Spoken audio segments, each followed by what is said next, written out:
پاکستان میں ہمیشہ سے یہ تنقید کی جاتی ہے کہ پاک فوج کا سیاست میں کوئی کام نہیں ہے، اور جبکہ یہ ادارہ اپنے آپ کو پولیٹیکل بتاتا ہے تو اس کی غیر جانبدار پوزیشن کی نئی تشریح کر دی جاتی ہے۔ دیر پا سہی مگر جنرل باجوہ کے اس اقدام کی پذیرائی ضروری ہے، کیونکہ یہیں سے پاکستان میں جمہوریت کی جڑوں کو مضبوطی میسر آئے گی۔ لیکن موجودہ حالات و واقعات کی نسبت سے اس بات کا تعین کرنا انتہائی مشکل ہے کہ یہ رویہ کیوں کر اور کب تلک جاری و ساری رہ سکے، جبکہ پاکستان کے دشمن پاکستان کے ناقابل تسخیر دفاع میں مسلح افواج کے کلیدی کردار کی توثیق کرتے ہیں۔ پاکستانی افواج کے ملکی سیاسی صورتحال سے لا تعلقی ظاہر کرنے کے ساتھ ہی جیسے ہی سب کو پاکستان کے خلاف اپنے منفی عزائم پر عمل درآمد کرنے کے لیے ایک راہ استوار ہوتی نظر آ گئی ہو۔ صورتحال میں ایک تو دشمن قوتیں خود ہیں، جبکہ دوسری طرف وہ معصوم عوام ہیں جو کہ ایک مضحکہ خیز بیانیے کی پیروی میں ملوث ہو رہے ہیں۔ شاہین صاحبائی اور حیدر مہدی جیسے اشخاص جو کہ امریکہ اور کینیڈا میں مقیم ہیں، افواج پاکستان سے متعلق یوں بیانیہ جاری کرتے ہیں کہ اس ادارے کے اندر دراڑ وضع ہو اور یہ اپنی ساخت کھو بیٹھے، اور ایسا کرنے کے لیے ریٹائرڈ اور حاضر سروس فوجیوں کے فرضی بیانات کو بڑھا چڑھا کر بتایا جا رہا ہے۔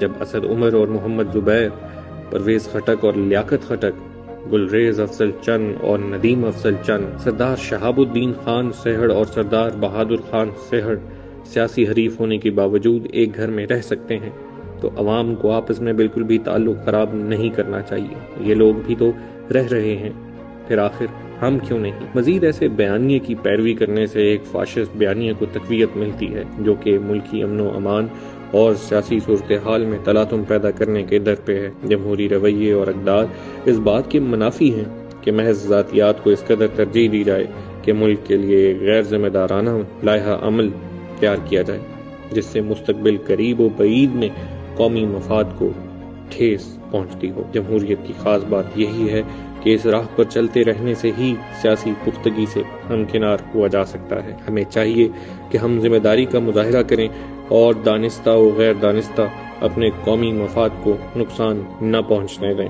عمران خان کا مقصد فوج کو نشانہ بنانا ہے، اور ان کے جذبات جب وہ حکومت میں نہیں تھے اور اب جب وہ دوبارہ حکومت میں نہیں ہیں بالکل واضح ہیں۔ توشہ خانہ کے حوالے سے پوچھے جانے والے سوالات پر ڈی ایچ اے پلاٹ کا ذکر کرنا عمرانی سوچ کی عکاسی ہے۔ عمران خان پاکستانی فوج کو اپنے سیاسی مقاصد کے حصول کے لیے پنجاب پولیس بنانا چاہتے ہیں۔ ہمیں بطور قوم متحد رہنا ہوگا اور کسی بھی فاشسٹ کے غیر ذمہ دارانہ مشورے سے کنارہ کشی اختیار کرنا ہوگی۔ YouTube پر گوگلی نیوز دیکھنے کے لیے youtube.com کی سرچ بار میں googly news T V type کریں۔ گوگلی نیوز کے پیج پر سرخ رنگ کے سبسکرپشن والے بٹن پر کلک کرنا نہ بھولیے۔ YouTube پیج پر اپلوڈ ہونے والی ویڈیوز سے باخبر رہنے کے لیے بیل آئیکن پر کلک کیجیے۔ آپ کو ہر نئی ویڈیو کے بارے میں نوٹیفیکیشن موصول ہو جائے گا۔